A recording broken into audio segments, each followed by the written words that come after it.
Hello friends, नमस्कार। महेश धौम्य और एक शिष्य अरुण की कहानी मैं लेके आई हूँ, जिसमें अरुण बहुत बुद्धिमान नहीं था, लेकिन वो अपने गुरु की हर बात सुनता था और हर बातों का ध्यान देता था। और इसी गुरु भक्ति के कारण वो विद्वान हो जाता है, उसे सभी शास्त्रों का ज्ञान हो जाता है। गुरु और शिष्य की बहुत ही रोचक कहानी है फ्रेंड्स, आप लोगों को ज़रूर पसंद आएगी, जो इस प्रकार है। महर्षि धौम्य वन में आश्रम बनाकर रहा करते थे। वे बहुत ही विद्वान महापुरुष थे। वेदों पर उनका पूरा अधिकार था तथा अनेक विद्याओं में वे पारंगत थे। दूर दूर से उनके आश्रम में बालक पढ़ने के लिए आया करते थे और शिक्षा प्राप्त करके अपने अपने स्थानों पर लौट जाते थे। ऋषि धौम्य के आश्रम में आरुणि नाम का एक शिष्य भी था। वह गुरु का अत्यंत आज्ञाकारी शिष्य था। सदा उनके आदेश का पालन करने में तत्पर रहता था। यद्यपि वह अधिक कुशाग्र बुद्धि नहीं था, परंतु इस आज्ञाकारिता के गुण के कारण वह ऋषि धौम्य का प्रिय शिष्य था। एक दिन बड़े जोर की वर्षा हुई, जो लगातार बहुत देर तक होती रही। आश्रम में एक उसके चारों ओर पानी ही पानी हो गया। आश्रम के चारों ओर आश्रम के खेत थे, जिनमें अन्न तथा साग सब्जी उगी हुई थी। वर्षा की दशा देखकर ऋषि को यह चिंता हुई कि कहीं खेतों में अधिक पानी न भर गया हो। यदि ऐसा हो गया तो सभी फसल नष्ट हो जाएंगी। उन्होंने आरुणि को अपने पास बुलाया और उससे कहा कि वह जाकर देखे कि खेतों में कहीं अधिक पानी तो नहीं भर गया। कोई बरहा नाली तो पानी के जोर से नहीं टूट गया है।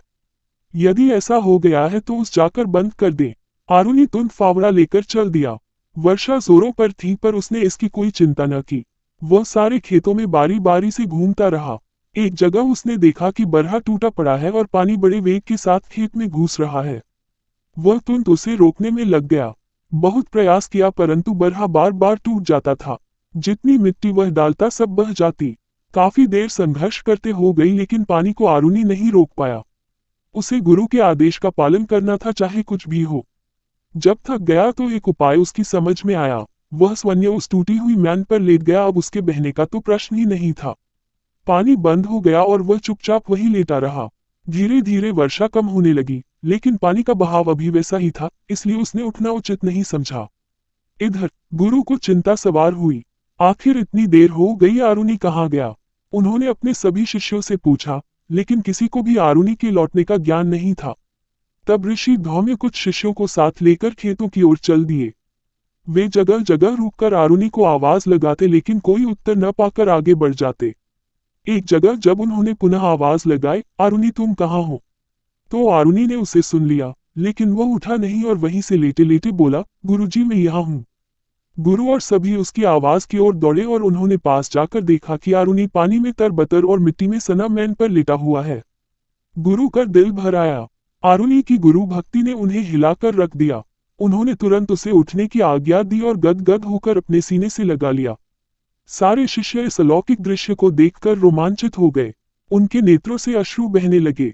वे आरुणि को अत्यंत सौभाग्यशाली समझ रहे थे, जो गुरुजी के सीने से लगा हुआ रो रहा था। गुरु ने उसके अश्रु अपने हाथ से पीछे और बोले, बेटे आज तुमने गुरु भक्ति का एक अपूर्व उदाहरण किया है। तुम्हारी ये तपस्या और त्याग युगों युगों तक याद किया जाएगा। तुम एक आदर्श शिष्य के रूप में सदा याद किए जाओगे तथा अन्य छात्र तुम्हारा अनुकरण करेंगे।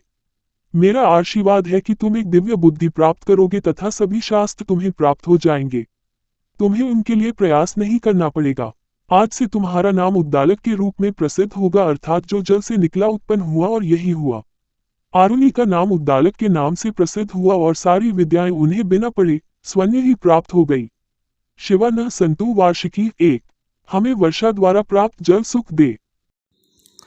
गुरु और शिष्य का बहुत अनोखा रिश्ता रहता है फ्रेंड्स। गुरु जी जो हमें ज्ञान देते हैं, उसी ज्ञान को प्राप्त करके हम किसी लक्ष्य को प्राप्त करते हैं। इसलिए गुरु जी के ज्ञान के साथ साथ हमें उनका आदर सत्कार भी करना चाहिए। फ्रेंड्स, पूजा पाठ, भगवान जी की कथाएं, कहानियाँ सुनना आपको अच्छा लगता हो तो प्लीज़ इस चैनल को सब्सक्राइब ज़रूर कर दीजिएगा। और हमारा वीडियो आपको कैसा लगा please like comment subscribe share it. Thank you friends. हम फिर मिलेंगे अगले वीडियो में अगली कहानी लेकर।